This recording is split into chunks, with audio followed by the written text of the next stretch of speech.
Welcome back to Big Riff Energy, episode 50. We are 1 year into this channel, or this podcast, whatever you want to call it. It is Tuesday, February 27th. I'm recording this on the day that I become a level 36. What does that mean?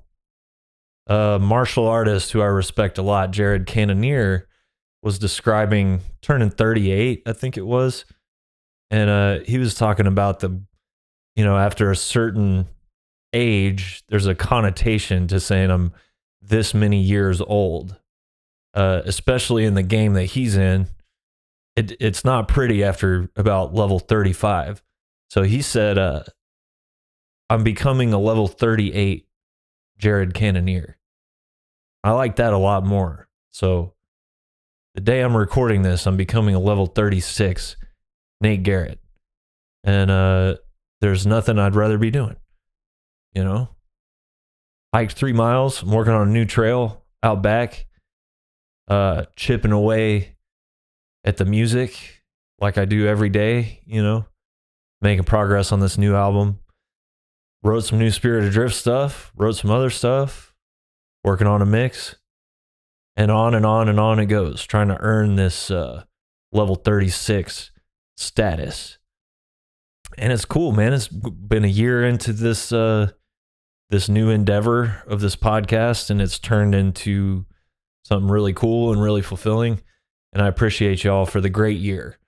It's cool to see this turning into like a positive, cool community of Big Riff Energy. I'm going to start this episode by doing something that talking heads like myself don't do. And I'm going to acknowledge a mistake in a previous episode. We were talking last week about the new Kerry King album and a subject that's sort of hot right now, which is like the AI artwork thing and the similarities between the Kerry King album and the Deicide album. That's been kind of the talk of the town, the AI thing. But the Kerry King album is not AI. It's not. It's a guy named Marcelo Vasco. And it's actually pretty cool. If you go to this guy's Instagram, you will see a really cool, sort of profound post about doing the album art. And it's a picture of him when he was much younger, meeting Kerry King at a signing or something. And then a picture now that he's worked with one of his idols. So it's kind of cool. Nobody reached out to me to correct this. I just discovered it on my own. But I feel like in this day and age, it's very important to acknowledge mistakes and correct them because most sources of quote unquote information that are out there, that's the last thing that they're doing. They're not going to do it. And we're better than them. So here on Big Riff Energy, we acknowledge that. So go check out that guy's Instagram. He does pretty cool work. Yeah, I mean, I can understand why people thought it was AI. It's very digital, and it is super similar to the Deicide AI artwork, but nonetheless, we're correcting that today. Okay, I also want to talk about the new High on Fire song. It's sort of got the wheels turning. All right, so Fenriz from Darkthrone, quite a few years ago, I forget if it was on a blog or like on social media or something, but he was sort of lamenting, I think somebody died or something, and he was sort of lamenting that we don't give people the credit that they're due while they're alive. For whatever reason, we wait till these really cool people are gone to start acknowledging how great they are. So today I'm going to be talking about big riffers that are on the endangered species list. I feel like it's a dying art form. I mentioned we've been watching Yellowstone. It almost seems like similar to that way of life. It's just being phased out by advances, quote unquote, advances in technology and society and stuff like that. So obviously, High on Fire, very important band. Matt Pike, very, very important all-time big riffer. They put a new track out, and I've been kind of paying attention to the little blurbs about the new album. You know, you'll see little quotes from Pike or Jeff Matz talking about what they're working on over the past year or two. And they mentioned a lot that it was sort of akin to the early High on Fire stuff, the first couple of albums. I'm going to be talking about the third High on Fire album, Blessed Black Wings, at the end of this episode. So I'll go into more detail then, but High on Fire is like the first band that I got into as a kid that was like a new current band that had just sort of recently formed. My entry into this type of music was Black Sabbath and Metallica and Slayer and bands that had already been around for a while. When I discovered High on Fire, it was super exciting because they were like a new thing. And it's kind of insane to think about that being so long ago, you know? But I think I got into them on the second record, Surrounded by Thieves, which is really kind of a singular piece of work. And hearing that at 14 years old, 15 years old, it was scary in a good way. It was like hearing something you're not supposed to hear. And to this day, that album is kind of unique in their catalog. It's really, there's like a tribal, primitive, scary, dark element to it. The drums hardly ever go into like a full-blown beat or groove. It's a lot of just like tribal tom stuff, and it just sounds like ancient and terrifying in a way. So I heard that one first, and then I worked back to the first album because those were the only two they had out. I think I discovered High on Fire through an interview with Jimmy Bauer at the time. I was into Down and maybe getting into I Hate God. And somebody asked him who he would like to tour with, and he kind of said something like, there are no good bands right now. And this was like late 90s, early 2000s. He was just like, I would like to tour with High on Fire, but that's literally it. I don't care about any other bands that are around right now. And I kind of felt the same way, you know? So yeah, got into them via Surrounded by Thieves, went back to The Art of Self-Defense. Really had my mind blown by that one. That one's very unique in their catalog as well. And the new song, the new single, I think it's called Burning Down. The album that's coming out in April, Cometh the Storm. This song does kind of have the vibe of those first two albums. The main difference being Matt Pike is the only guy in the band today that was in the band on those first two albums. So it has the vibe, it sort of has the sonic textures or whatever, and sort of the guitar style. The riff in this new song is sort of reminiscent of the opening track from the first album, Baghdad, in the sense that it seems deceptively simple, but when you sort of pay attention to what's going on with it rhythmically and where the riff turns around, it's almost got like a progressive element to it. It's like a weird off-time mantra sort of concept.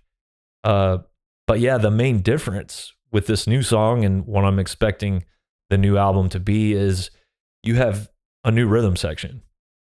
Right? Des Kinzel, who played on every High on Fire album up until this one, if there's an irreplaceable drummer in a band, it would be him. But if you're going to find somebody to try to fill those shoes, there's nobody better than Cody from Big Business. This guy is like cut from that same kind of cloth. Obviously, Jeff Matt's on bass, been in the band forever, since Death Is This Communion, the fourth album. And, you know, even back then when Jeff joined, he brought a whole new dimension to the sound. All that Eastern influence, the non-traditionally metal instruments and stuff like that. That's all Jeff Matt's. And I think it needs to be understood how much Jeff contributes to the riffs, the big riff energy and the songwriting in High on Fire. I don't think he's ever really gotten his due for that. So I'm going to do my endangered species list a little bit later. Just throw some respect on some of these big riff legends that are still in the trenches. And I want to include Jeff Matz there too. But yeah, you basically have a super group at this point. Matt Pike, Jeff Matz, who'd played in a million bands. Jeff's old band Zeke on Relapse is great. Motorhead Worship, just awesome, super aggressive punk, rock and roll type of deal. And then Cody obviously played with Big Business and the Melvins and the Murder City Devils and all kinds of other bands. Oh man, the song's good. It's really, really, really good. So it has a vibe of the first couple of albums, the primitive, ancient, sort of little bit of Eastern influence, atypical structure, rhythmic structure to the riffs, kind of hard to like figure out where it's turning around in the best possible way. It's somehow like really simple and primitive, but progressive at the same time. And High on Fire is kind of like, that's one of their signature things to me. High on Fire has never made a bad album. Every album's really good. Every album's a little bit different, but you can tell it's them. And to me, that's the ultimate goal as an artist. If you want to have longevity, not just in the sense of like a career, but if you want to have a big catalog, if you want to be creating albums for your whole life, and not just that, if you want to be creating individual albums that people will be listening to 20 years later, follow this playbook, man. It's like these guys sort of effortlessly discovered the soul of the sound, the identity of the sound, but have managed to keep it fresh and a little bit different on each album. Each album sort of has its own identity, not just sonically and lyrically, but there's just each album is like its own unique little journey and its own unique little record of where these guys were when they made it, you know. And I love this band. Listening to this song got me thinking of all the little connections, you know, since I first heard these guys, and some of the beautiful things that happen when you dive into the big riff energy way of life, you know, not knowing how it's going to turn out. I think about being 14, listening to Surrounded by Thieves, thinking I'm like experiencing something evil and forsaken, you know, and then fast forward and it's like getting to see them so many times, getting to play with them. The first shows we played back after the COVID lockdowns, we did 2 back-to-back shows in New York with High on Fire.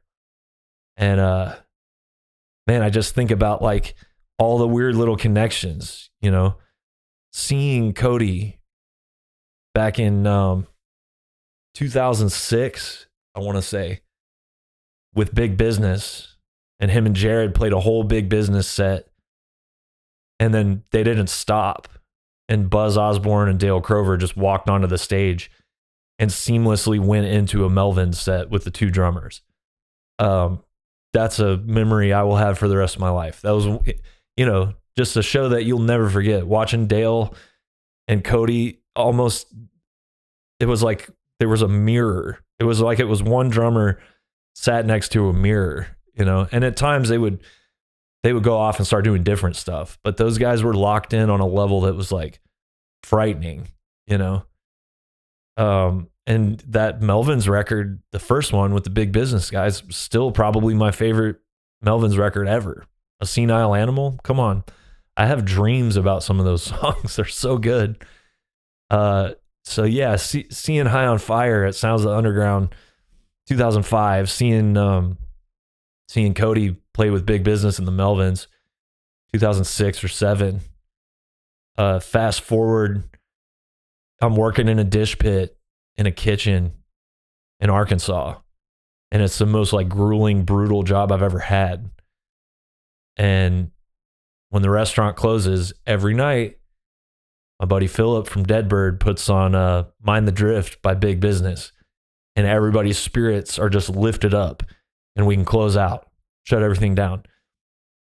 Hearing that album at the end of like, what's the guy say in Office Space? He's like, every day that you see me is the worst day of my life. And he's talking about his job, you know, that's what that job was like.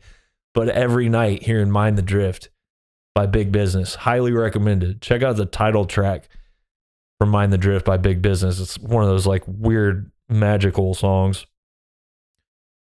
Fast forward a little bit later, we show up to LPR in Manhattan,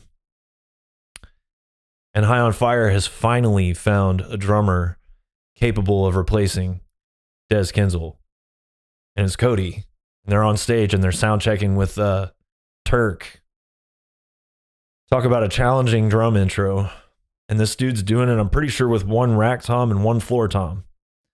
And then I go backstage, and this guy's just nicest dude in the world. And he's got his in-ear monitors in backstage, and he's drumming on the table. And I look down at his phone, and he's learning High on Fire songs on the spot.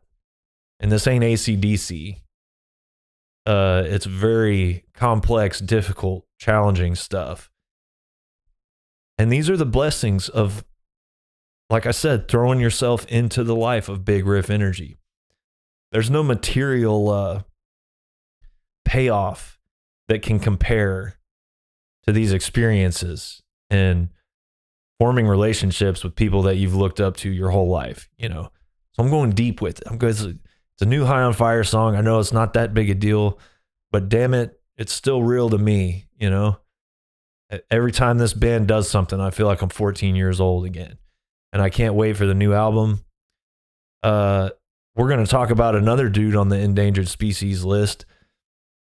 And I hope nobody interprets this as me commenting on anybody's age or anything like that. That ain't what it is. It's just literally the value that these guys are bringing to the earth. That's what I'm talking about. And the fact that these dudes are on a level with their craft and with their lifestyle and with their energy and their spirit that seems like it's fading away, like the cowboys on Yellowstone, you know. But the number one guy that comes to mind is Wino. So I'm going to talk about the new Obsessed record a little bit. It's really good, especially the first few songs. I think the Spirit Caravan EP, Dream Wheel, is actually my favorite thing Wino has done as far as like stuff that he's written. He's sang on some great St. Vitus records, but as far as like Wino's riffs, and I guess he wrote some riffs for St. Vitus too. But anyway, this new Obsessed record, the first few songs I put up there with anything this guy's ever done. And talk about a lifer, dude. People would talk on and on and on and on about what a lifer Lemmy was, which is true. What a legend he was. But I've always thought, and I've heard a couple other people say this too, not taking anything away from Lemmy, but he was rocking pretty comfortably for most of his career. Some of the Hawkwind stuff was probably in the trenches, you know. But I think for most of Motorhead, he was on a tour bus, you know, had it. Not that being on a tour bus is like super comfortable. I hear it's hard to sleep and that sort of thing. But Wino's been doing it just about as long as Lemmy did. And he's been in the trenches, dude. The trenches. And he's still killing it. I think Wino might be the most underrated lead guitar player in metal or hard rock. I mean, he does some stuff that'll like, he'll be on that neck pickup, man, and he plays something that is like the same type of expression of the deepest part of your soul that I get from Jimi Hendrix or somebody like that. Make the fucking hair on the back of your neck stand up, dude. And I don't want to turn this into strictly personal Wino stories, but I just got to say, I love the guy, man. I love the guy. When we played Hellfest last year, ran into him, caught up briefly, and got to watch Earthless with him and his girl sitting on some Marshall amps, you know. Just I'll never forget that, man. Again, we got a situation where like I'm 15, 16 years old listening to the St. Vitus live record every single day of my life, running wild. That thing was like a Bible to me, you know, and just how to be. Even the banner, like, you got to turn the monitors down, Fritz. I had like every second of that thing memorized and stayed the course with this Big Riff Energy pursuit. And eventually you get to become friends with dudes that you look up to, you know. And Wino's like the realest of the real, as relevant as he was in, you know, the late 70s, early mid 80s. just die hard, man. I got so many stories running through my head. I'll tell one that I like a lot. 2011 or 12, somewhere around there. It's when St. Vitus like first sort of reunited with Wino, and they were on a tour bus. And I can't remember. He might have told me it was like his first U.S. tour on a tour bus, and it was a big bus, a nice bus. But he brought me on there and showed me his bunk. He was like, "You want some merch or something, man?" I was like, "What?" And he opened the curtain to his bunk, and he was using like a sack full of merch for a pillow and like extra padding and stuff. He just started yanking shit out of the sack. And he had a hoodie, that large hoodie, St. Vitus, like sparkly St. Vitus logo on the front, like the big V on the back, and it was fucking awesome. One of the coolest hoodies I've ever had. Just gave it right to me. Hell yeah. And a little while later, I was at Tempe Tavern, which I'm not sure if it's still around. I saw somebody get stabbed out in front of Tempe Tavern and then beat the shit out of the guy that stabbed him. It was really cool, but I think that was a different night. This particular night, I'm wearing my St. Vitus hoodie that was gifted to me by the lovely Wino, and I look at the light rail stop, and there's a homeless dude sleeping or laying on the bench, and it's like February, freezing.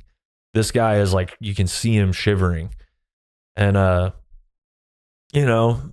buzzed up on the patio Tempe Tavern, and I was like, hang on a second. Went over there.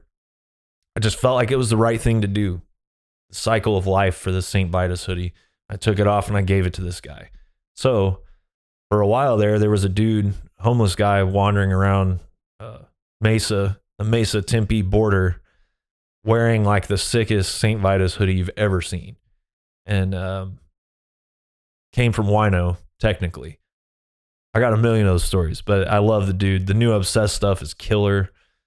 So here's my endangered species list, right? We talked about Matt Pike, obviously. Put Jeff Matz in there too. Wino, Kirk Winstein, Gary Holt. We're going to talk about Fenriz and Nocturno Culto because they're keeping the real shit alive. Every couple of years, a new Dark Throne album. You don't have no idea what's coming, but you know it's going to be real, you know? I think Fenriz is like the best spokesperson for like real, true rock and roll, obscure metal, all that shit. So we'll talk about them. Fenriz, Nocturno Culto, they're on the list for sure. Max Cavalera, you already know what it is. Does anybody tour more than Max Cavalera? I don't know. Mike Scheidt from Yob, you're on there, bud. Rob Barrett, Cannibal Corpse. Y'all don't even know about Rob Barrett riffs, man. Go back and look at what Cannibal and Malevolent Creation songs have Rob Barrett writing credits, and you'll understand. You know what? I'm going to mention Joe Walsh. That's a true wild man right there. Sobriety icon. Still at it, dude. That guy's voice, yeah, you can tell he's lived a few years. And, of course, Jimmy Bauer. Got to put Bauer on the endangered species list. I just want to take time in this episode. I got a platform here. And I just remember what Fenriz said about, like, why do we wait for dudes to be gone before we put respect on them? So there it is. There's my respect list. The guys that inspired me, the guys that I still look up to, the guys that are still out in the freaking trenches doing it, man. We're going to go to some emails. Big Riff Kirk, dude, who I've been working on. We're honing the blade of the Big Riff energy together on the weekends, and it's getting sharper and sharper. Kirk says, I don't know why I decided to torture myself with this, but I decided to make a list of the 10 best songs or that had the most influence on me so I can study them, and it almost broke my brain. Yeah, me and Kirk have been going over structuring songs, arranging songs. Anybody can write a big riff. Well, not anybody, not anymore, but lots of people can write big riffs, but how do you put them together in a way that moves people, right? Here's what Kirk says. Anyway, I thought I would share the pain and ask what are the top 10 songs that have most influenced you as a musician. Limit one song per band to increase torture level. Yeah, so we need to pay attention to the criteria here. 10 songs that have most influenced me as a musician. I wouldn't say these are my 10 favorite songs or anything like that, but if I'm going back to square one, the songs that got me to where I am, put me on the path, kept me on the path. So first, Lynyrd Skynyrd, Tuesday's Gone. Really, I Ain't the One into Tuesday's Gone. That's one of the best 1-2 punches on an album ever. That's the first Lynyrd Skynyrd album. The reason Tuesday's Gone would be on this list is because it's, as far as I can recall, the song that got me interested in guitar. I think there were some Creedence songs that I took an interest in, but Tuesday's Gone, the intro, the verses, got me feeling some kind of way when I was like really, really, really young. And I had this thing in the back of my mind, and I wasn't sure what it was, but it was something. And then later I found out what it was when I heard Purple Haze by Jimi Hendrix. You know what? I'll say the Jimi Hendrix Experience. Opening track to the album, Are You Experienced? So song number 2, this is a song that made me realize I have to do whatever he's doing. And I started playing guitar literally because of this one song. I think within a week, I was playing guitar. Purple Haze, man. True freak, dude. Jimi Hendrix really introduced me to not giving a shit about what anybody thinks or feels about you and doing your thing, and that's it. Only doing your thing and not doing anybody else's thing. Number 3, I'll say Sabbath Bloody Sabbath by Black Sabbath. Paranoid is a song that really blew up my mind and got me into heavier music. And that very day that I heard Paranoid, I got the first Black Sabbath album, Paranoid, and Sabbath Bloody Sabbath. And I think I listened to Sabbath Bloody Sabbath last, but man alive, that first song takes you on a journey. It's got the super duper heavy, badass rockin' riffs, but it's got some pretty profound songwriting. It's progressive, it's emotional, there's a lot of dynamics. They were real jealous of like Led Zeppelin and Pink Floyd and bands that were sort of more taken seriously by the critics. And so on Sabbath Bloody Sabbath, they were really trying to like break into that category of like a critically respected and intellectually respected band. And they did it, but they didn't sacrifice the heaviness. I also really like Spiral Architect from this album, but I'll say Sabbath Bloody Sabbath. Next, Battery by Metallica. This was definitely the next big step up into heaviness and crazy progressive songwriting and interesting arrangements and rage and aggression and dynamics and everything you need to know about metal. Listen to Battery, and it's in there. Yep. Metallica, Battery from Master of Puppets. Metallica led to like Slayer and Pantera and heavier stuff like that. That's all pretty much in the realm of thrash type riffing, you know?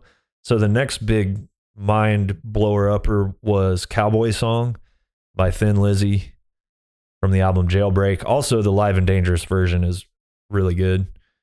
This was my introduction into overdoing it as much as possible with beautiful guitar harmonies. And my Irish DNA responded significantly to Thin Lizzy, and the song that really got me through a lot of teenage angsty drunken nights is a Cowboy Song. Dazed and Confused, the movie, is actually supposed to end with a Cowboy Song. And it's way better than Slow Ride. Watch the end of Dazed and Confused with Cowboy Song playing. It'll make you feel all kinds of more profound stuff. Okay, next song, Time, Pink Floyd from Dark Side of the Moon.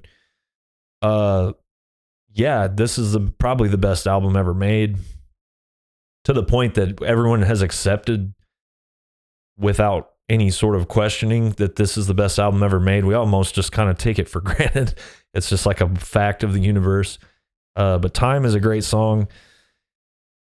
It's a lesson in, again, dynamics, songwriting, really soulful guitar playing, you know, playing with emotion and the best kind of restraint, moving people emotionally rather than trying to show off from a place of ego.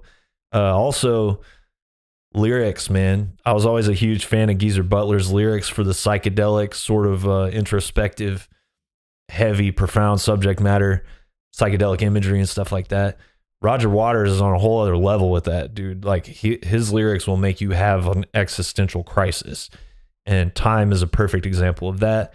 Kind of fitting also for a birthday, you know, one day closer to death. Thanks, Roger. I wish he wasn't such a prick. He's such a great lyricist. Next up, 10,000 Years from the first High on Fire album. Really, again, that's like the 1-2 punch of Baghdad and 10,000 Years. I wish I could count them as one song.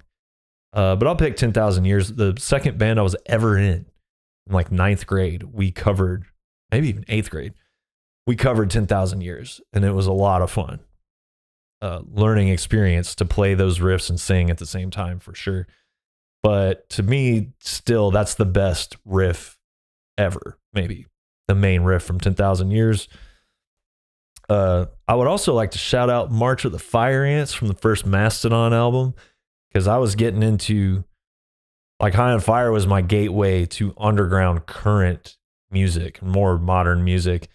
I don't know if the Melvins were that current at the time, but, you know, High on Fire led to Mastodon, led to Baroness, led to the Melvins, led to Neurosis, and it really started going deep into the underground of more current bands that were in the trenches, you know, started really figuring out what this whole deal was about. Next, first death metal album I ever heard, Death, Spiritual Healing. You know, I would pick the title track from this, or possibly Within the Mind. Again, you know, people giving Chuck a lot of shit for changing the lyrical content from like goofball zombie Evil Dead stuff to more relevant like social issues and stuff like that. I'm not so interested in the songs about like abortion, who really gives a shit. But a song like Within the Mind, that's like Geezer Butler, Roger Waters type lyricism. And to hear that in extreme metal was really cool. Talking about, you know, learn from these images, thoughts that we call dreams, right? He's always talking about the power within the mind and the power within yourself and this sort of psychedelic experience of being human. And man, in the context of brutal, extreme music, how cool is that? Also, like Chuck and James Murphy going back and forth on guitar on this album is not even fair. And again, dude, being on this journey and reaping some of the cool benefits that you can't even measure from a material perspective. James Murphy, who I studied, listened to, obsessed over on Spiritual Healing, among many other great albums. Spirit Adrift fan. The day I found that out, I was moved. So yeah, we'll say Within the Mind by Death from Spiritual Healing. My introduction to really extreme music. Next, Typo Negative, Love You to Death. Technically the first song from October Rust. These guys blew up my mind again. After I thought my mind couldn't be blown anymore, guess what? These guys did it. And still influencing me to this day. This new music I'm working on, very much influenced by the, discovering Typo Negative was sort of similar to discovering Hendrix, where it was like, I don't really know what this is. They're just doing whatever they want to do. You can't really compare it to much. They are who they are. And is this a punk band? Is this a sludge metal band? Is it a doom band? Is it a pop band? Is it a hardcore punk band? I have no idea, but it's awesome. And they taught me to do whatever you want. Don't worry about what people call you. Last one. Are You Sure Hank Done It This Way? Waylon Jennings from Dreaming My Dreams. I got this on here because this is what got me into country music. This is the thing. This was a turning point that made me understand the power of a good country song. And it's a good gateway for people who are into heavy music. Are You Sure Hank Done It This Way has a backbeat that kind of triggers that same adrenaline rush that super heavy music does. And Dreaming My Dreams is the best Waylon album. I would find that out quite a bit later, but what a great song. And yeah, if you're having trouble getting into country and you want to get into country, listen to Are You Sure Hank Done It This Way? So that's it, man. That's 10. All right, we're going to go to Seb in France once again. Seb says, hope to find you well. Thanks for the Rotting Christ and Varathron. I knew a bit the first ones, but never took time to really pay attention to their music. So a big thanks, because both bands are actually awesome. I love helping people get into cool music. That's like the best part of doing this podcast. So hell yeah, Seb. I have several questions for you today. A colleague asked me, how would you decide to listen to a band or pick a record? I basically answered that unless I'm a fan of the band, I make my selection based on the artwork, which I'm very sensitive of. I can spend significant time digging on Bandcamp to find new bands only based on their artwork. The first Spirit Adrift album I listened to was Curse of Conception because of the deep, holy, and evil blue artwork. Anyway, 3 questions. How is the artwork important for you when working on a new record? How involved are you in the artwork creation process? Ultimately, how do you ensure the artwork fits with the music you created? Thanks, Seb. Great question. I was actually talking to a buddy in the biz about artwork, and it's super important. And this guy sells records for a living, basically, and he brought up the fact, and he would know because he sees the numbers and stuff, but he sort of brought up the fact that, like, he's had some somewhat mediocre records do really well because they had an insane artwork on the cover, you know? And he's had really, really good records not do as well as they should because maybe the artwork isn't as enticing, or it's just the artwork is maybe just not as enticing, not as knock your socks off, you know? And the album might be really, really, really good, but he can see the numbers suffer. And it, you know, the way he described it is it's like that is most people's doorway or window into your band or into your record. Before they hear anything, they're seeing what should be an accurate visual representation of the music held within. And it should also really like inspire people's curiosity and excitement.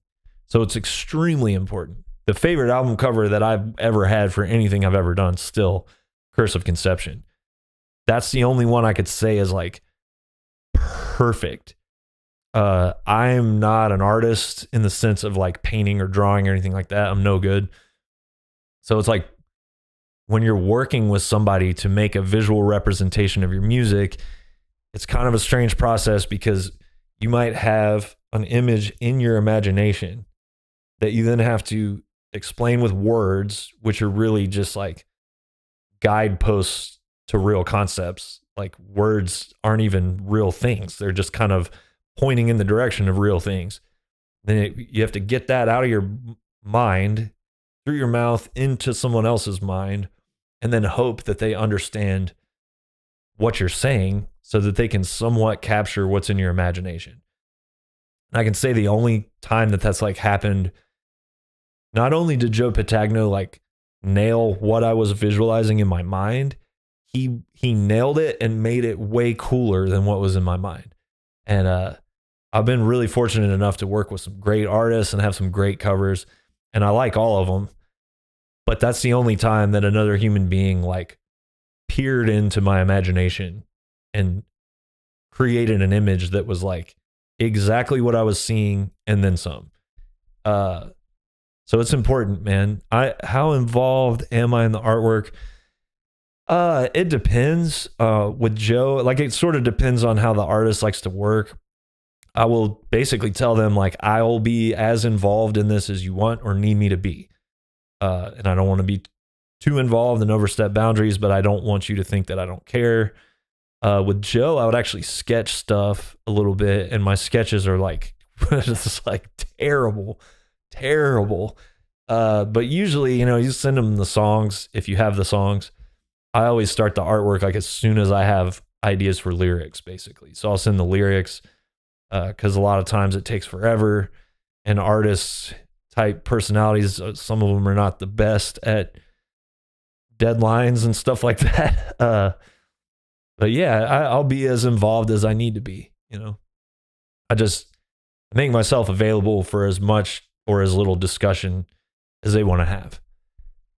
Ultimately, how do you ensure the artwork fits with the music you created? Yeah, you just kind of have to trust them, man. I'm big with words and looking at an album as a journey, like all these albums I just mentioned, Dark Side of the Moon and stuff like that. That's the stuff that inspired me, where it's like I approach songwriting from the perspective of making an album. And I look at albums as like, all those High on Fire albums, all those Pink Floyd albums and Sabbath albums. It's like, this is one cohesive, unique, memorable experience. And it needs to have a thread running through it, whether that's like musically or production wise. Obviously the production is going to be kind of uniform throughout the course of the album. You gotta like look at it as one, like a living entity, man. If you know the lyrical themes and you know the themes you're trying to convey musically, you should be seeing images as well, not just hearing things, but seeing things, like Rainbow Rising. That cover is that album, right? So that's what you hope for.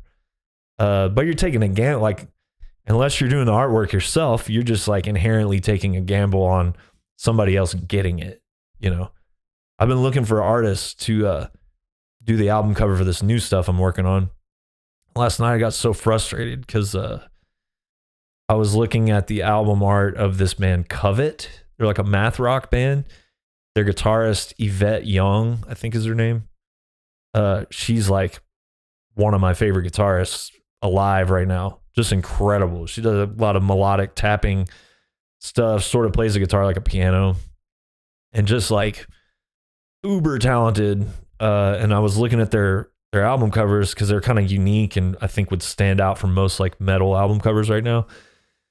And I was like, these are incredible. Who's doing the artwork for these? And I looked and it's Yvette Young. And I'm like, how fucking dare you? You're not supposed to be that good at that many things, man. It's like Taylor Sheridan, who writes Yellowstone, successful rodeo cowboy guy, which is like one of the hardest things to get good at in the world. Then he's a successful actor, which is probably one of the hardest things to be successful at. And then a successful screenwriter. Fuck you, man. You're only supposed to have like one or two of those. All right. Owen from the Pitch of Discontent. Great podcast out of Australia. Hi, Nate. I hope you're well. Thanks again for coming on my podcast last year. It was great to chat with you about the greatest riff writers and the excellent new Spirit Adrift record. Thanks, man. That's actually one of my favorite interviews I've ever done. Pitch of Discontent. Owen and I talked last year, and yeah, man, you're one of the best interviewers I've ever dealt with by far. Actually interesting, insightful questions. It was cool, yeah. Okay, I just got through episode 49 and felt compelled to write in after you mentioned Gulch and the lack of big riff energy in hardcore today. I think we've got some killer shit coming out of Australia right now. Some you might already be aware of, others you might not. So he sent me a few things. Geld, Fog of War, I think they're on Relapse. That was my favorite one, for sure. Sort of reminiscent of like Poison Idea or Negative Approach. I like that kind of hardcore. That's where I lean. First wave, getting up into Cro-Mags. As far as I go into the New York stuff is like First Vision of Disorder record and Madball Set It Off, which took me a long time to come around to, but I appreciate it now. He also sent me Coffin, Factory Man. Pretty cool music, but I cannot live with those vocals. I know what he's doing. It's funny to me. It almost sounds like I don't mean this disrespectfully, but it almost sounds like a little bit of like a joke band almost. It's just like so over the top. But I can't live with those vocals, dude. I'm sorry. And then Speed. Everybody knows about Speed. Post Malone's favorite band. Yeah. I don't want to be disrespectful at all. Not just because these guys would probably beat the shit out of me, but just I respect what they're doing. in a lot of ways, but I don't like this kind of music. And honestly, the song you sent me, I only heard one riff. The rest of it's just kind of, yeah, I don't know, man. I think, again, I'm trying to be respectful here. These guys are doing their thing. You know, they're representing the community that's not that represented in heavy music, which I think is super cool. But musically, it's just like, I'm not hearing songs. I'm hearing parts. I'm hearing like random parts.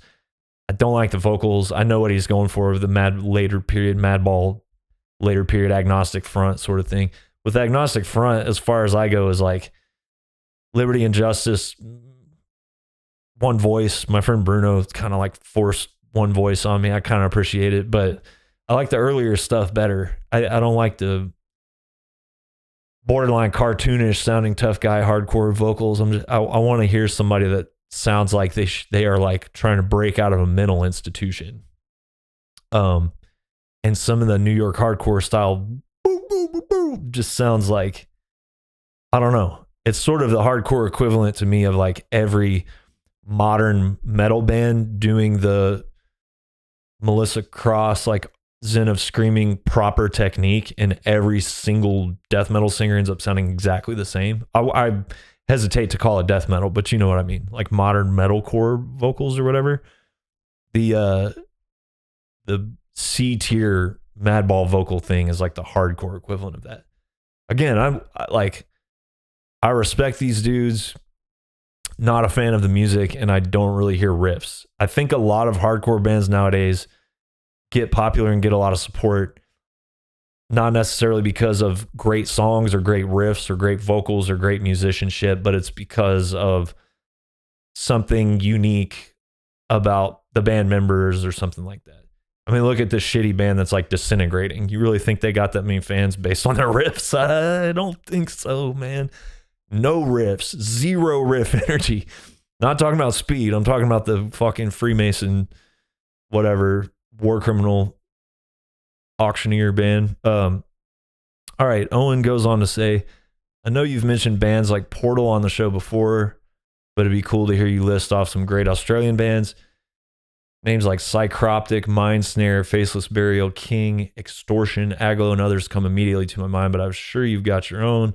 Anyway, love the show, and I can't wait to hear the new stuff you've got cooking. Take care and talk soon. Dude, respect to Owen, man. This dude woke up at like 3 a.m. to interview me that day. You're a beast, dude. You're my kind of guy. Yeah, Faceless Burial's really cool. I like that band a lot. They're one of the few like more modern sounding death metal bands I actually really like, because they're like brutal and weird. But here's my best Australian bands ever. You ready? Another list, man. Portal. Talked about Portal. They're great. A lot of fun. Closest thing to not being music that I enjoy. Here's a hard canceled band, but I really recommend listening to this record. Destroyer 666. So they started as basically just like a raw, straightforward black metal band. But check out the record, Wildfire. Holy shit. The guy seems like a total fucking idiot douchebag. But that record is a lot of fun, man. A lot of really, really cool riffs. And he does like crazy falsetto, like Angel of Death. Like really cool. Like, I don't know. It's over the top, man. The guy's over the top, period. And it shows in his music. But yeah, I don't like him. I don't think I like him, but I like Destroyer 666 a lot. Mournful Congregation, best funeral doom band ever. Disembowelment is another Australian band that's kind of in the same vein. Uber slow, uber sad, scary, beautiful stuff. Of course, Sadistic Execution, iconic death metal band. Great artwork. Now I'm going to start throwing some curveballs, dude. The first Wolf Mother album is one of the best records ever made. It has that one song about an apple tree that sucks that I think somebody twisted their arm to make for radio indie hipsters or whatever. But if you ignore that song, the first Wolf Mother album is like a perfect record. And I got to see them in Tulsa at Kane's Ballroom, which is, if you don't know about that place, it's hardwood floors built on springs. It was for ballroom dancing back in the day, and they oversold the Wolf Mother show. This is when they were like It's like they had booked the show and then the band blew up like huge, but it was too late to change venues, I would imagine. And they oversold that show. And it was like watching Wolf Mother on a hardwood trampoline. Like, I mean, just chaos. It was so good. So I strongly recommend that record. Men at Work, dude. The chorus of Land Down Under is what every person writing a chorus should strive for. And it directly inspired one of the, I would say, fan favorite parts of a Spirit Adrift song from Curse of Conception. We'll see if anybody can guess what song. It's the end of one of our, seems to be one of our most popular and beloved songs from Curse of Conception. And the end of it, totally inspired by Men at Work, Land Down Under. That is a chorus. Here's another curveball. The Bee Gees. I didn't even realize they were Australian. Listen to their first album if you don't think they have big riff energy. There's a song called Every Christian Lion-Hearted Man Will Show You. Whatever the fuck that means. I heard it on an episode of Righteous Gemstones, but it will take you to outer space. Here are the two best artists from Australia. Nick Cave and AC/DC. Case closed. All right, last email here, folks. Nicola.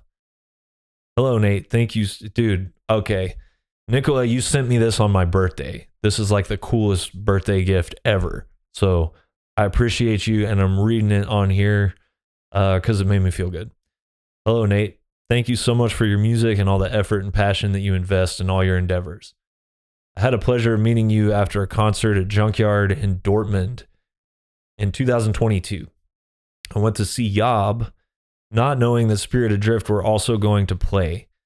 What a big surprise was it for me to walk into a venue right at the beginning of your set and find out that I'm going to see not one, but two incredible bands. I'll remember it for the rest of my life. I will too, man, and I'll tell you why once I get through this. I bought the Forge Your Future EP on that occasion mainly because of the CD inside. It is the only vinyl that I have in my collection. I plan to hang it on the wall because the artwork looks awesome. In a year packed with strong albums, Ghost at the Gallows is my album of the year. Fantastic record with no weak moment. An album for eternity. These Two Hands is my favorite track on the album, very strong and moving. I'm grateful that you decided to release it, although you felt uncomfortable about it. You are just getting better and better, and I'm very curious about the upcoming music. Listening to your podcast is always worthwhile. You have my utmost respect for the stories that you tell, your opinions, authenticity, and honesty. You gave me many insights about how hard it is to have a career as a musician, which made me respect you and other musicians that I admire even more. And Nicola goes to talk about mental health and drugs and alcohol, especially with musicians, and how a lot of the feelings are, understandable from a neurophysiological standpoint. Everything that goes up must come down. After moments of intense elation, it's normal to feel a bit down. And this will all pass. So he goes on to say, being from Serbia, I can recommend a couple of excellent Serbian metal bands. Infest, which is death thrash metal, and The Stone, which is black metal. Both are fantastic live acts and have produced a string of high-quality albums and are very nice people. Bjesovi, Bjesovi, is also a great dark psychedelic hard rock band with Serbian lyrics. That sounds awesome, man. I'll check that out for sure. Thank you for taking your time to read this. Hope to see Spirit Adrift many more times in the future. P.S. No Other by Gene Clark is one of the best albums ever. Totally unique and magical. It really is, man.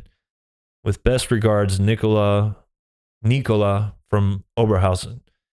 Dude, so I remember that show at the Junkyard as well because we went to Burger King that day. Dude, I have the worst luck with food poisoning on tour.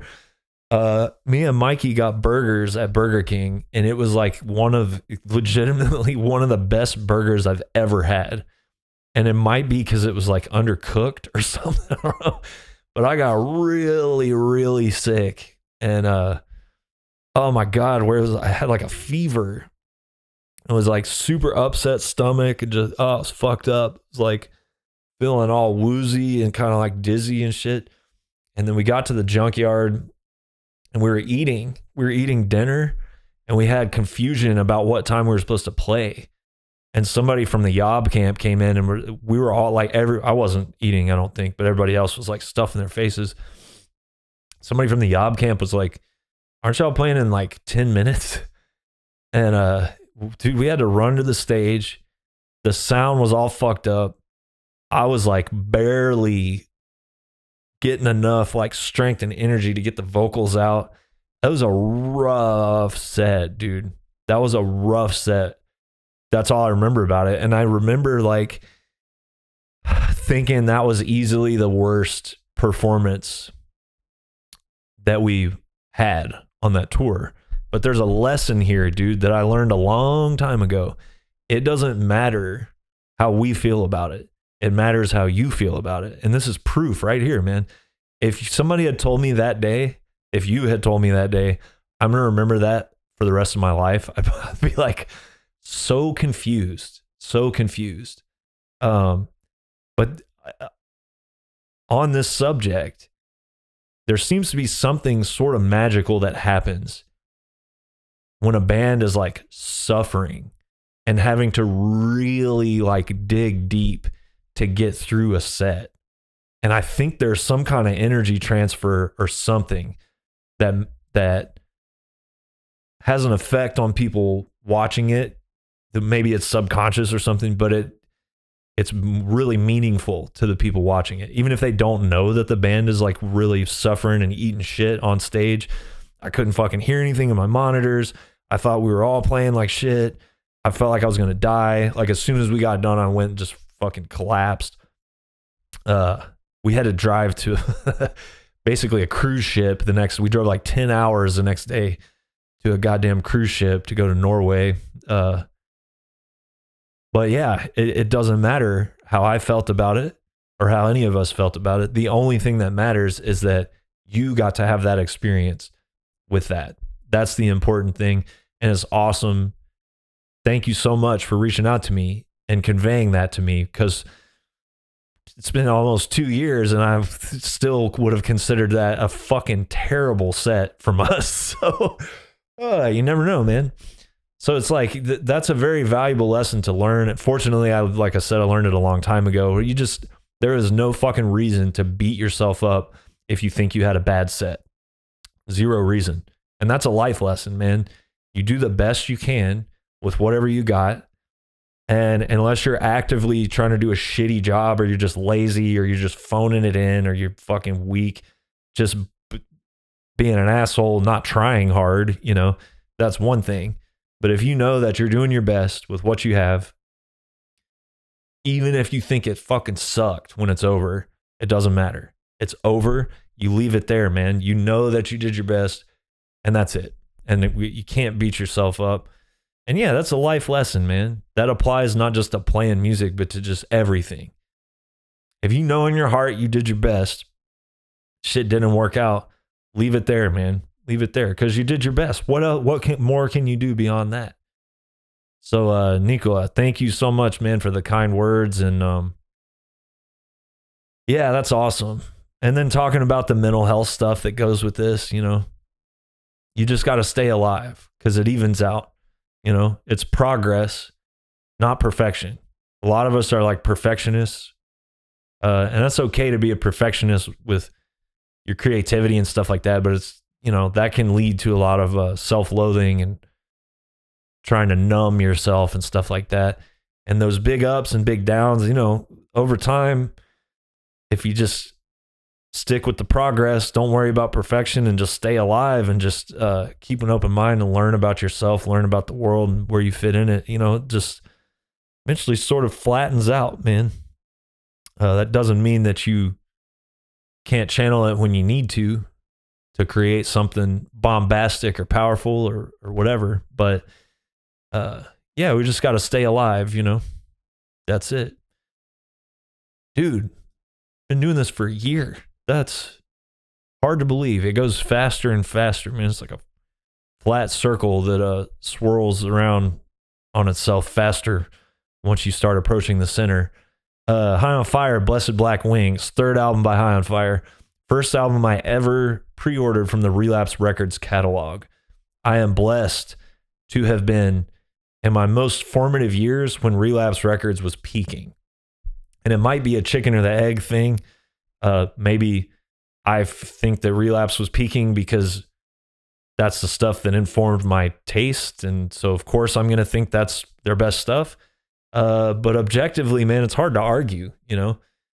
I was 13, 14, 15 when they were putting out High on Fire, first Mastodon album, first Baroness album, early Pig Destroyer, Neurosis, Times of Grace and stuff like that. All kinds of stuff. Zeke, Jeff Matz's old band, all kinds of stuff. Wake from Little Rock, Minsk. God, yeah, they were peaking, man, for sure. Soylent Green, come on. And I would get the Relapse mail order catalog, this big ass thing, and it had not just label releases, but you know, like distro stuff. I remember ordering Crowbar CDs and all kinds of stuff. But the first album I ever pre-ordered in my life, I filled out a form and mailed a check to Relapse Records for Blessed Black Wings on CD and the t-shirt that's still out there somewhere. Like I said, I had already heard the first two albums. They were like my new favorite band that was a current band. There's something magical about the first three, especially Blessed Black Wings, man. You know, people overlook Matt Pike's vocal melodies. Who are the best metal vocal melody writers? You have to say Ozzy. He's number one, period. Nobody comes close. But I would put Matt Pike up there. And I think people overlook that because of how gravelly and intense his voice is. You know, he's like roaring. It just sounds like he's been gargling nails or whatever. But almost all of his vocal melodies, you could play it. Like there is a distinct melodic phrase in there. And I think he really started getting like God tier at that on Blessed Black Wings. Listen to like Brother in the Wind. Listen to that song and listen to the chorus. That's a chorus, man. Melody, you know, they're pummeling you. It's like super heavy, scary. Sounds like a bunch of Vikings coming down the side of a mountain with axes, you know, on fire. But there's a vocal melody in there. There's a sense of longing. There's a sense of melancholy even. It's all over this album. I would say, dude, if you're not really a High on Fire fan or you're like sort of unfamiliar with them, start with the first album and listen to all of them. They're a rare band that has never made a bad album. They've never made a mediocre album. They've never made a weak album. It would be hard for me to even rank them. There would only be two tiers. It would be like S tier and A tier, you know? You think that Luminiferous might be their weakest album, but then you remember some of the songs that are on it. It's like, Jesus. You know, a thing happens with bands where it's like first couple albums when they're young, it's this new thing. Everybody's hyped on it. And then people start taking them for granted, even if they never waver in their quality and their commitment to Big Riff Energy. And shame on anyone taking High on Fire for granted. Shame. Every self-respecting metalhead should own every High on Fire album, and you should never miss an opportunity to see them because they're not going to be around forever. And I know that some of you fucking dicks, when they're no longer a band, are going to talk about how great they were and all that, because that's what happens. Instead of waiting to retroactively appreciate this band, let's do it now, man. Instead of waiting to retroactively talk about what a legend Wino is, go get the new Obsessed record and listen to it now and go see them. We got to keep this shit alive, dude. Okay, I guess that's it, man. Happy birthday to me, level 36. What level are you at, and how are you getting to the next level? Let's go. See you next week.